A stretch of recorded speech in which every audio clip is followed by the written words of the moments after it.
Si tu m'as donné ta vie, je te donne la mienne. Dans le froid de la nuit, mon cœur t'appartient. Et quand la tristesse arrive, je sais tu es là, toujours près de moi. Bon lundi, bienvenue à votre émission de la Victoire de l'amour. J'espère que vous allez bien ce début du mois de juillet, toujours un mois qu'on aime beaucoup, si on aime l'été, évidemment. Aujourd'hui, j'ai le goût de partager avec vous. Je veux d'abord remercier Annette de Gatineau qui m'a envoyé cette lettre il avait écrit pour la Victoire de l'amour. Il s'agit de l'abbé Robert Jolicoeur. Il avait écrit ça il y a plusieurs années, dans le temps qu'on s'appelait Évangélisation 2000. Et quand j'ai lu cette lettre-là, j'en revenais pas de la beauté. C'est un peu le credo qu'avait l'abbé Robert Jolicoeur. Et écoutez bien ceci, c'est d'une profondeur incroyable. Et je remercie de tout cœur Annette de m'avoir envoyé ça. C'est extrêmement apprécié. Alors Robert disait ceci, écoutez bien. Je crois d'abord que la vie est un mystère, qu'elle nous dépasse et que c'est une erreur de penser la connaître complètement. Je crois également que dans notre société, nous avons développé toute une série de faux besoins et de fausses valeurs qui nous amènent à devenir des gens égoïstes, artificiels et assez malheureux. Je crois que l'homme moderne a perdu le sens de ce qu'il est vraiment, un être avec un cœur, des sentiments et des émotions. On s'émeut davantage devant un ordinateur, une vidéo ou un jeu électronique que devant un enfant, un adolescent et encore moins d'un vieillard. Je crois personnellement en l'existence de Dieu, malgré toutes les déformations et les images affreuses que l'homme a pu créer et se faire de lui. Je crois que Dieu existe au-delà de toutes nos idées, nos définitions étroites et parfois stupides. Je crois que Jésus-Christ a vraiment vécu chez nous, qu'il a marché chez nous, qu'il a laissé un message aux gens de chez nous et que ce message pourrait nous rendre heureux. Je crois que les siècles ont déformé le Christ, l'ont rendu méconnaissable et qu'éteignent, confiné et limité aux églises. J'ai toujours été fasciné par Jésus, par son audace, sa non-indifférence, ses idées claires, son amour des pauvres, des petits, des marginaux, des malpris et des ordinaires.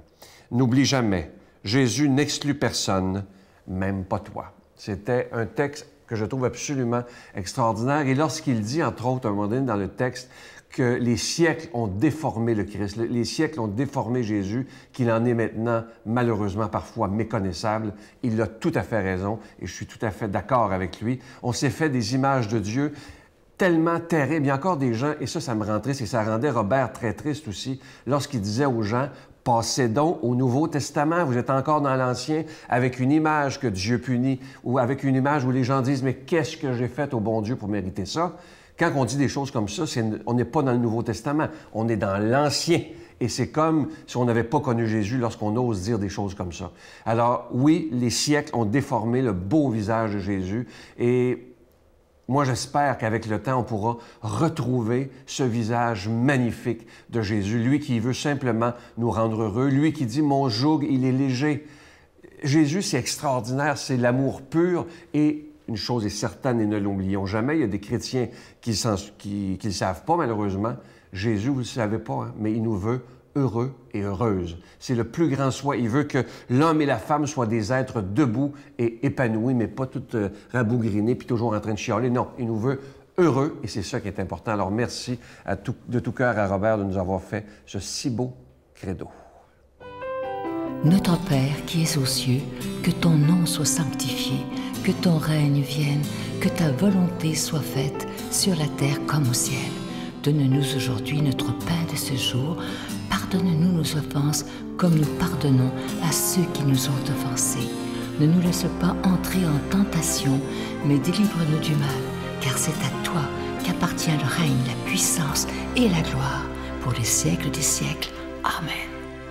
La Victoire de l'amour vous invite à sa retraite spirituelle les 5, 6 et 7 octobre 2018 sous le thème « La vraie vie avec Jésus », en compagnie de l'abbé Donald Thompson, Brigitte Bédard, Miguel Padilla, Sylvain Charon et la chanteuse de renommée internationale Giorgia Fumenti qui offrira un spectacle.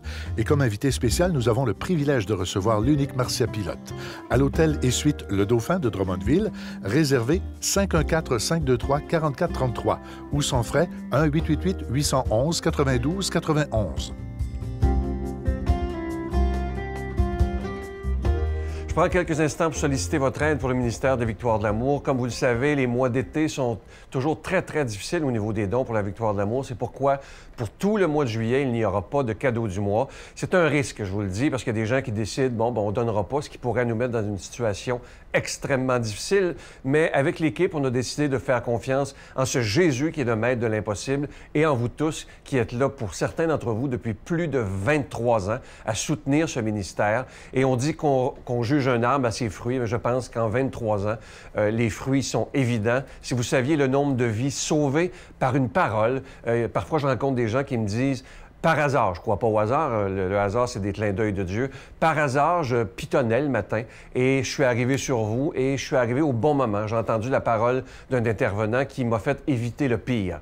Et moi, je pense que dans notre monde d'aujourd'hui, on doit de plus en plus parler d'espérance parce qu'on est rempli de mauvaises nouvelles, mais Jésus nous en propose une bonne. Alors, tout ce que j'ai le goût de vous dire, est-ce qu'on ne pourrait pas donner pour ce mois de juillet simplement par amour pour le Seigneur? Je vous donne l'adresse: la Victoire de l'Amour, casier postal 120, succursale Boucherville à Boucherville, le J4B 5E6, je vous la redonne. La Victoire de l'Amour, casier postal 120, succursale Boucherville à Boucherville, le J4B 5E6. Également par téléphone, par carte de crédit du lundi au jeudi de 8h à 17h dans le 514-523-4433, 523-4433 ou sans frais le 1-888-811-9291, 1-888-811-9291 et notre site Internet, le www.lavictoiredelamour.org.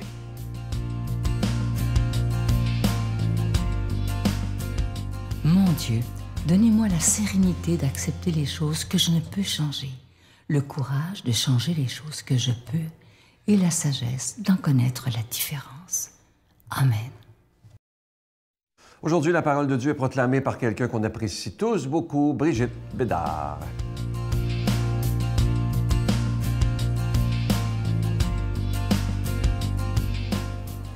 Bonjour tout le monde, j'espère que vous allez bien.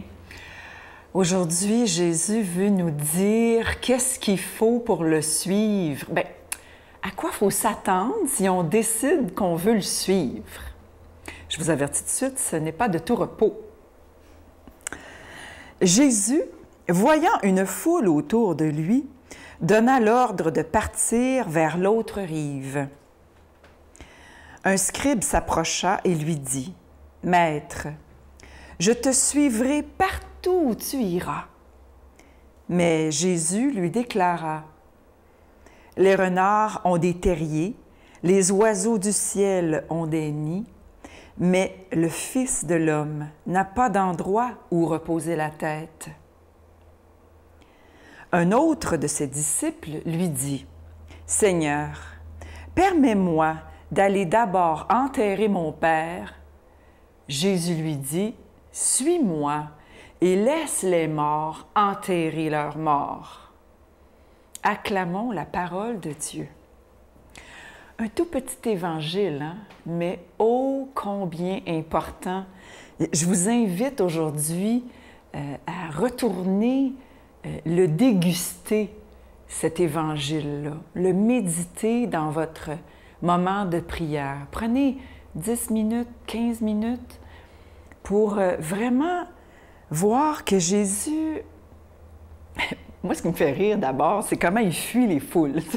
Je pense que des fois, il devait en avoir jusque-là, d'être poursuivi tout le temps, puis toujours reconnu. Ça devait être comme fatigant. Il ne faut pas oublier qu'il était vrai homme. Oui, il est vrai Dieu, mais il est vrai homme. Il avait des limites physiques. Alors, il est comme nous. Il était fatigué. Mais lui, quand il était fatigué, il n'y en avait pas de place pour se reposer. C'est écrit. Il dit: « Je te suivrai partout. » Mais il dit: « Les renards ont des terriers, les oiseaux du ciel ont des nids, mais le Fils de l'homme n'a pas d'endroit où reposer la tête. » Il n'y en a pas de place. Il n'y en a pas de demeure. C'est quoi sa demeure? C'est l'amour.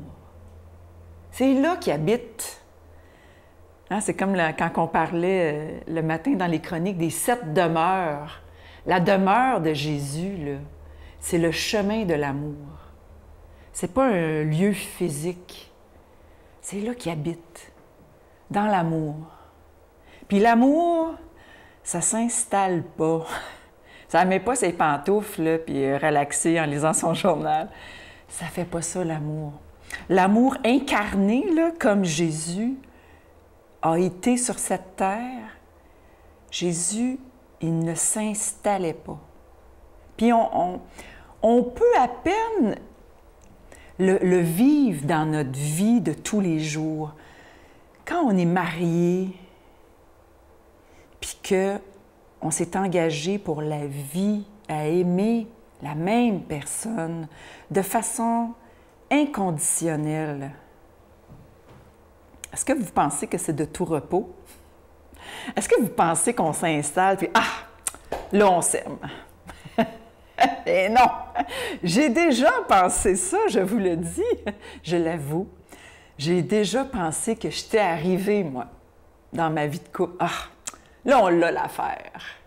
Eh bien non, on ne l'avait pas pantoute. Puis quand on suit Jésus, on se le fait rappeler charitablement par le Seigneur que non, Brigitte, t'es pas arrivée, t'es pas installée, même avec tes enfants. C'est jamais fini d'apprendre à aimer jour après jour, se faire déranger, se faire bousculer dans nos certitudes, dans notre installation et notre confort. C'est jamais fini. Jamais.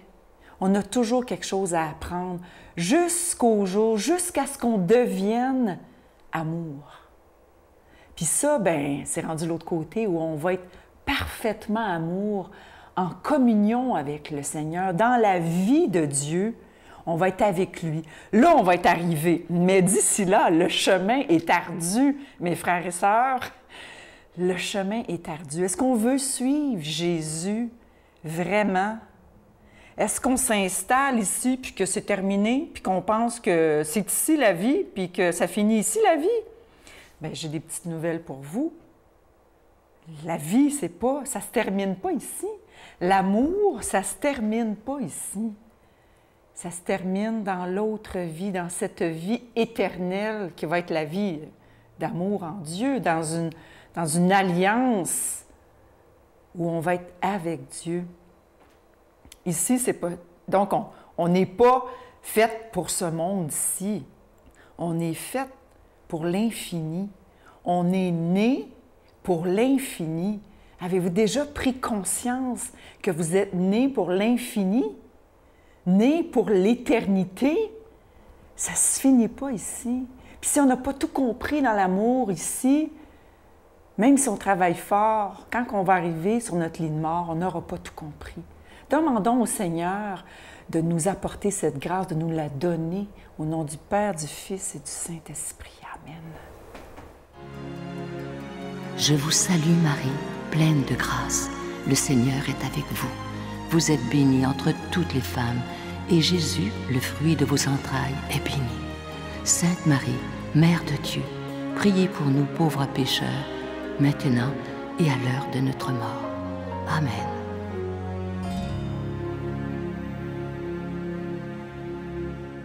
Avant de vous quitter, je veux prendre le temps de vous remercier d'avance de ce que vous ferez pour le ministère de la Victoire de l'Amour. Comme vous l'avez vu, il n'y aura pas de cadeau du mois pendant le mois de juillet parce que les 3 derniers mois étaient plus bas que normal et ça nous fait un déficit. Alors moi, je vous fais totalement confiance pour simplement donner par amour pour le Seigneur sans attendre rien en retour parce que la Victoire de l'Amour, c'est pas moi, c'est pas l'équipe que vous voyez, mais ça tient grâce à chaque personne qui est devant leur petit écran maintenant. Merci de tout cœur. Je vous souhaite la plus belle des journées. Je vous attends demain. Bye-bye. C'était 2 jours avant de quitter l'Afghanistan. Il y a eu un attentat suicide au marché de Kandahar. Sans mort, sans blessé. Donc, après ça, tu dis, OK, là, je m'en vais. Là. Il était temps. Puis même que, bon, on dit que le premier et le dernier mois de chaque mission sont les plus critiques pour le soldat individuellement parce que c'est là qu'on a la garde baissée.